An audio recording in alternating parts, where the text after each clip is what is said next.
E o ministro da Fazenda, Fernando Haddad, confirmou hoje a proposta de um novo arcabouço fiscal elaborada pela área econômica e que essa proposta já está no Palácio do Planalto e deve ser avaliada pelo presidente Lula antes de ser enviada para votação no Congresso. Essas novas regras foram criadas para substituir o teto de gastos no controle das despesas públicas.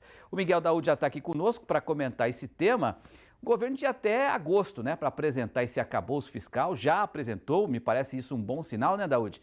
Mas eu queria saber se esse tipo de arcabouço fiscal, essa âncora fiscal, embora a gente não conheça os detalhes, possa ajudar a convencer o Banco Central a reduzir a taxa de juros, a reunião do Copom marcada já para a semana que vem. Boa noite, Daúde. Boa noite, Petren. Boa noite a todos. Petren, eu acho difícil, né? Apesar do arcabouço fiscal estar sendo bem esperado, está sendo bem aí, o mercado está até mais otimista, até se comenta no dia de hoje que a Bolsa, que estava caindo muito forte em função de fatores externos, acabou reduzindo a perda e fechou aí com uma leve queda. O dólar, portanto, continuou, né, fora do lugar. Essas pessoas, esses analistas, esses economistas, eles estão otimistas, né, porque, na realidade, é uma questão de bom senso. O teto de gasto, quando ele foi constituído, quando ele foi concebido pelo Michel Temer, nós vivíamos um outro, né, momento econômico. E o que você coloca, Pedro, tem uma importância muito grande, né?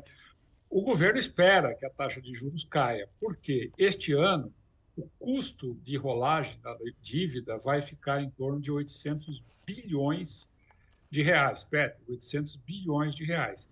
E não existe atividade do governo suficiente, né, para pagar esses juros e estabilizar a dívida. Porque se a dívida continuar subindo, cada vez mais o mercado fica desconfiado. Então, neste sentido,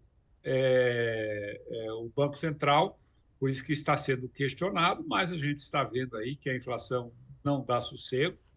E se a inflação continuar pressionando, como está pressionando, eu, Petri, não acredito que o Banco Central vá reduzir na próxima semana a taxa de juros. Pode ser, mas lá para frente, dependendo de como a situação se comporte em relação ao mercado externo e o próprio governo, né? Porque a questão hoje da inflação, na minha opinião, ela é inercial.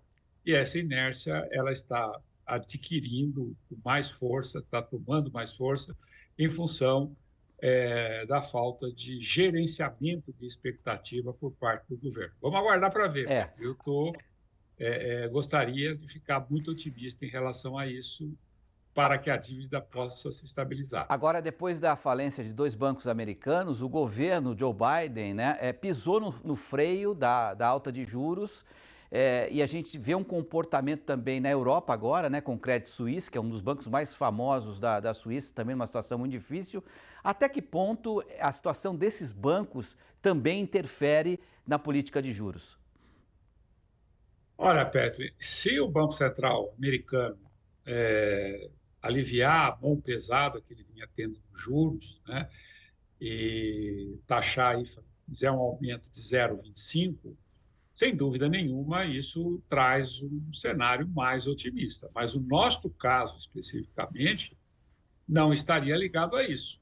Quer dizer, o que preocupa aqui hoje foi o dólar, né? O dólar fechou aí a quase 5,30, e isso significa que você tem uma pressão inflacionária maior. É muito difícil essa situação. O cenário externo, para você, é até engraçado, né? Por que esses bancos estão em dificuldade? O Credit Suisse, por envolvimentos aí no passado, é um banco celular. Mas esse banco americano, esses dois bancos americanos, é porque tinha títulos do governo americano demais. E com a alta de juros, o valor desses títulos caíram e esses valores não foram suficientes para fazer face à demanda contábil que eles tinham, aí os investidores retiraram o dinheiro. Você sabe que o que quebra um banco não é o fato, é o boato, né? Então, se esse boato continuar, o Banco Central Suíço hoje disse, não, nós vamos cuidar do Credit Suisse, exatamente para que o boato não quebre os bancos. Então, aí deflagra um risco sistêmico. Mas é uma situação muito delicada. Eu acho que não vai parar por aí, né? Nós vamos ter constantemente esse tipo de crise, porque ainda existe no mercado quase 20 trilhões de dólares de dinheiro fumaça, que é dinheiro que foi, né, emitido para poder ativar a economia mundial. Os bancos centrais fizeram isso. Agora aumenta os juros, esse dinheiro é sugado. Na hora que esse dinheiro é sugado, você percebe quem está descoberto e aí você tem essa situação econômica. Perfeito. Vivemos um momento difícil, viu, Pedro? Perfeito, Aldi. Vamos voltar a esse tema, porque certamente será assunto em outras edições do RN. Obrigado pela sua análise e até amanhã. Até amanhã, Petro. Um abraço a você, um abraço a todos. Um abraço.